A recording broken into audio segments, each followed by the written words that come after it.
Cerita Gio, semua ada di sini. Jangan lupa like, komen, dan subscribe ya.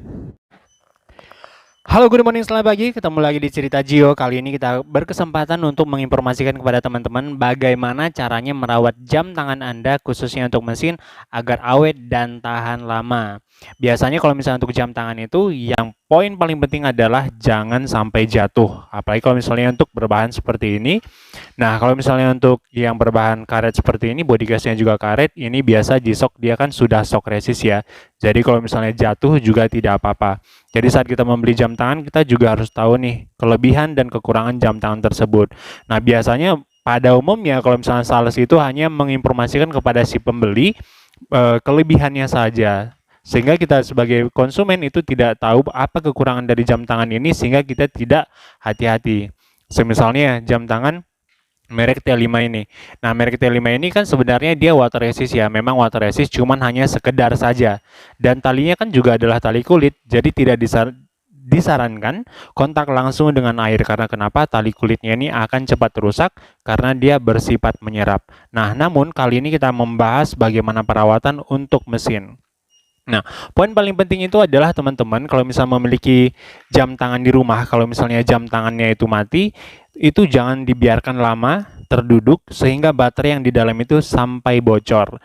Kita tidak tahu bahwa saat penggantian baterai itu apakah teman-teman mengganti baterai yang original atau tidak. Nah, jika teman-teman tidak mengganti baterai yang original dan teman-teman membiarkan terduduk mati begitu saja, nah, akibatnya akan terjadinya kebocoran pada baterai jam tangan teman-teman. Nah, contohnya seperti yang ada di depan teman-teman. Nah, ini adalah baterai yang bocor. Teman-teman bisa lihat sendiri, ada karat di sisi-sisi baterai yang saya pegang ini. Karena kenapa? Ini dibiarkan mati terlalu lama sehingga mengakibatkan kebocoran. Saat baterai ini bocor, akan terkena IC dan IC-nya akan rusak. Nah, saat IC-nya rusak, tadinya ganti baterai original cuman berapa? Ganti IC itu udah bisa 350 atau misalnya bisa sampai 700, tetap tergantung dari merek jam tangan teman-teman. Nah, yang saya rekomendasikan adalah untuk baterai yang bagus untuk sekarang itu adalah dari brand Maxell dan Renata. Seperti yang di tangan saya ini adalah brand Renata dan Maxell.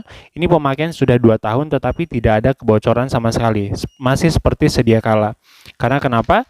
Nah, ini adalah original dari Jepang untuk Maxell-nya dan ini adalah yang Swiss. Nah, kualitasnya bagus. Nah, sama-sama 1,5 volt. Namun di sini kita bisa memakai kalau misalnya mau pakai jam tangannya misalnya nih adalah yang Alexander Christie di mana mesinnya adalah mesin Jepang, pakai Renata juga tidak masalah. Begitu juga kalau misalnya kita memakai jam Tissot seperti ini, kita memakai Jepang juga sebenarnya tidak masalah. Namun kalau misalnya mesinnya Tissot itu tetap biasa kita rekomendasikan adalah yang Renata seperti ini. Nah, untuk pembukaan jam tangan biasa kalau misalnya kita pergi ke toko jam, ada teknisi yang mengganti baterai di depan kita, ada juga memang mereka memiliki ruang sendiri sehingga kita tidak melihat bagaimana cara penggantian baterai jam tangan kita.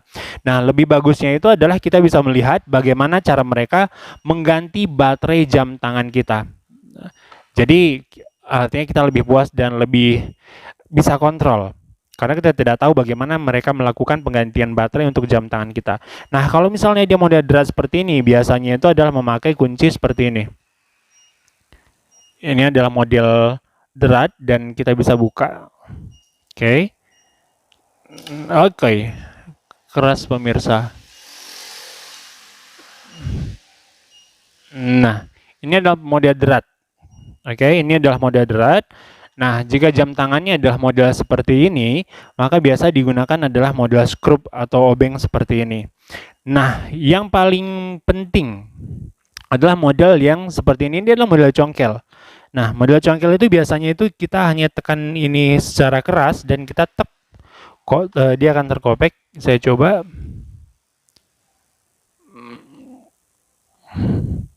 Nah, ini adalah cara buka untuk yang model congkel seperti ini dan biasanya kita akan press memakai ini jika keras, tetapi kalau misalnya untuk Tissot biasa karena dia memang memiliki karet seal khusus, kita hanya menekan begini saja semua sisi dan ini akan aman. Nah, teman-teman harus perhatikan saat yang model congkel seperti ini, jika keras dibuka, biasanya teknisi itu akan pakai pen begini dan mereka biasanya akan ketok keras seperti ini. Nah, itu sebenarnya mengakibatkan guncangan keras di dalam. Kalau misalnya mesin jam tangan itu kan halus sekali ya. Jadi itu bisa mengakibatkan pergeseran roda gigi di dalam mesin jam tangan teman-teman. Itu bisa mengakibatkan kerusakan, terlambat, atau mati total. Oke, nah kalau misalnya model seperti ini, nah biasanya nih ya, kalau misalnya jam tangan yang model seperti ini, ada bulut-bulutnya begini, teman-teman pasti merasa bahwa ini adalah model derat. Tidak, ini bukan model derat. Biasanya jam tangan yang harganya di bawah 500.000, itu biasanya ini hanya variasi saja. Namun ini adalah model congkel. Nah, kita bisa lihat dari sisi lingkaran ini pasti ada sedikit yang keluar atau lidahnya keluar untuk body cashback belakang ini dia. Nah, ini dia. Ini ada keluar. Jadi kalau misalnya ini hanya model congkel. Jadi jangan sampai diketok. Nah, ini adalah cara yang benar bagaimana caranya untuk membuka jam tangan yang model press seperti ini. Jadi itu akan lebih aman dan goncangan untuk mesinnya itu bahkan tidak ada. Oke. Nah, itu aja info hari ini untuk jam tangan yang bagaimana cara perawatan mesin jam tangan kita. Itu adalah pertama, jangan sampai jatuh, dan kedua, gantilah baterai yang original, jangan sampai jam tangan Anda mati terlalu lama. Biasanya orang yang memiliki jam tangan lebih dari satu, jika jam tangannya mati, biasanya akan dibiarkan begitu saja. Kapan ada waktu, mereka akan ganti.